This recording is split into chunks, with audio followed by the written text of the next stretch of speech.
কেবিলগুলো wash করে আমারটা আমি যে ক্লাস কেবিলগুলো ওয়াশ করি আমারটা খুব ইজি সিস্টেম। আচ্ছা, ক্লাস কেবল তাহলে ওয়াশ করা যায় না সুন্দর করে, না? যে আমি ওয়াশ করি যে আমার কি ইজি সিস্টেমে করতেছি।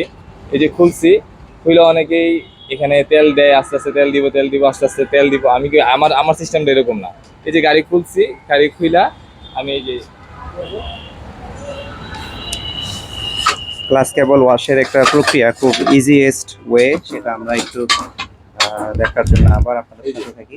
আমার এটার ভিতরে ফ্রেশ কেরোসিন তেল আর ফ্রেশ মোবিল দেওয়া আমরা আছে। একটু আলোতে যাই, তাহলে একটু দেখতে পাবো সবাই অনেক কাজে লাগে। এটার ভিতরে আমার ফ্রেশ কেরোসিন তেল, ফ্রেশ মোবিল দেওয়া আছে এটার ভিতরে। এই দিয়ে দেওয়াতে হইতেছে কি, এই যে আমি এটা ক্লাস কেবিলে দিতেছি, আমি এটা ফ্রেশ কেরোসিন তেল এই মোবিল সহ আমি এটার ভিতরে চুবাই দিতেছি। আমি টিট্টু করে দিব কেন, আমি এটা টিট্টু করে দিতে আমার যে 5-7 মিনিট 10 মিনিট সময় যাইব, আমি এটা চুবাইতে এটার ভিতরে ঢুকাই দিব। এটা ওর মতো কাজ করে নিবে। আমি এই 10 মিনিট আমি অন্য একটা কাজ করতে পারবো।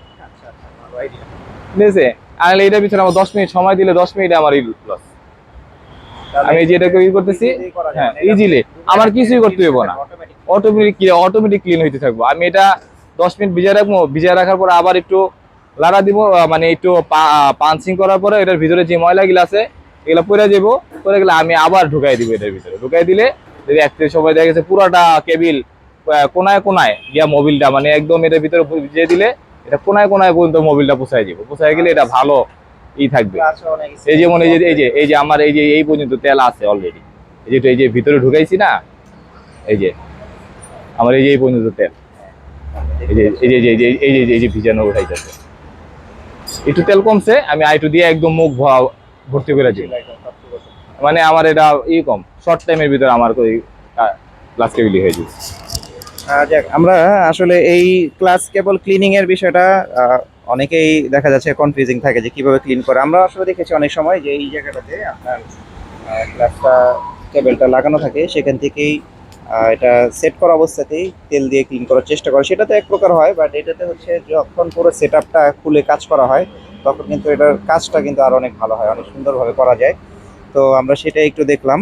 তো আপনাদের এদিকেও কি এই ধরনের কোথাও এই সেটআপে কাজ হয় কিনা আমাদেরকে সেটা একটু জানাবেন।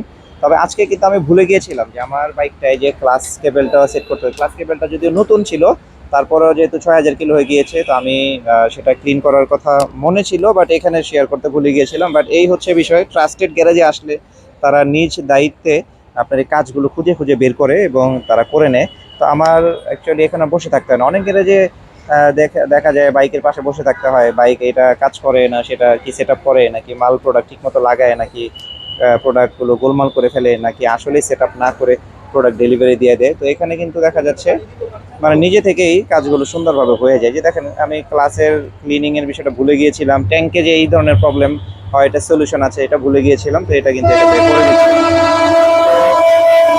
একটু ট্রেন দেখাই আপনাদেরকে নয়েজের মধ্যে, রেল লাইনের পাশে তো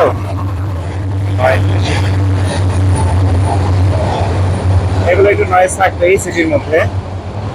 তো অলরেডি ট্যাঙ্ক এগুলো খুলে ফেলছে। তো ভিডিওটা অনেক বড় হয়ে গিয়েছে, তারপরেও আমি দুঃখ প্রকাশ করছি। অনেক ইনফরমেশন শেয়ার করেছি। যদি আপনাদের কাছে এটা বেটার মনে হয় তাহলে আপনারা অবশ্যই এই সম্পর্কে আপনাদের মূল্যবান মন্তব্য জানাবেন ইনশাল্লাহ। তো নুরনবী ভাইয়ের garage, Nurnabi auto engineering works থেকে আপনাদেরকে এখানেই আজকে বিদায় জানাচ্ছি। দেখা হবে ইনশাল্লাহ পরবর্তীতে। ভালো থাকবেন সবাই। আসসালামু আলাইকুম।